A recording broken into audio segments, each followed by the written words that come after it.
Bexillik kesellikdir. Abdori Muhammed Yusuf.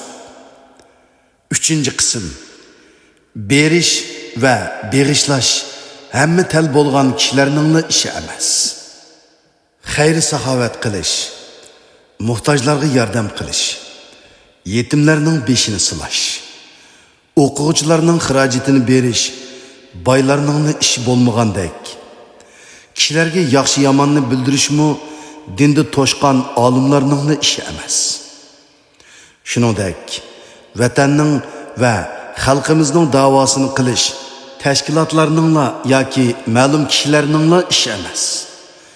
Balki yo'qlikda turuqlik berish, oz bir narsa bilsimu bildirishdan aymaslik va vaqti qis turuqlik din va millatga foydali ishlarga vaqt chiqarish her bir vicdan egisining ishidir.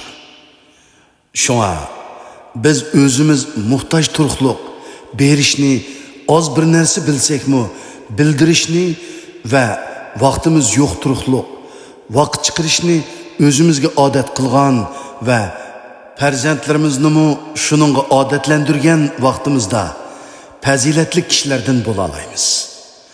Ko'p hollarda boyning berginidan öz turmushini oran qamdab ketayotgan kishining bergini fazilatli bo'ladi. Shuningdek, ba'zida biror o'limaning o'rgatganidan oz bir narsa bilsimu uningga to'liq amal qiladigan kishining o'rgatgani muvaffaqiyatli bo'ladi. Ba'zida ishi yo'q, vaqt ko'p odamlarning din va vatan uchun xizmat qilganidan vaqt ichidan vaqt chiqaradigan, vaqtni oltindanmi qimmatlik biladigan odamlarning qilgan ishlari g'alabilik bo'ladi. Chunki ishi yo'q, vaqt ko'p odam aslida ish qilmaydigan odamdir. Shunga ish dunyosida ishi ko'p odamga topshirg'in deydigan falsafa bor. Chunki ishi ko'p odam vaqtning va ishning qimmatini bilib qiladi. Shunga ularning ishlari hamisha utuqliq bo'ladi. Dunyoda katta natijalarni qozonganlarning hammasi ishi ko'p, vaqti qis odamlardir. Buning aksicha islom dunyosida ishim ko'p, vaqtim yo'q deydigan bir safsati bor. Dunyoda hamma odamning ishi bor. Hatto bekor talablarning, tayyorga hayyorlarning ishi bor. U bo'lsa-mu bekor talablik va ishlamay tayyorga hayyor bo'lishdir. İşi yo'q odam go'rdili bor.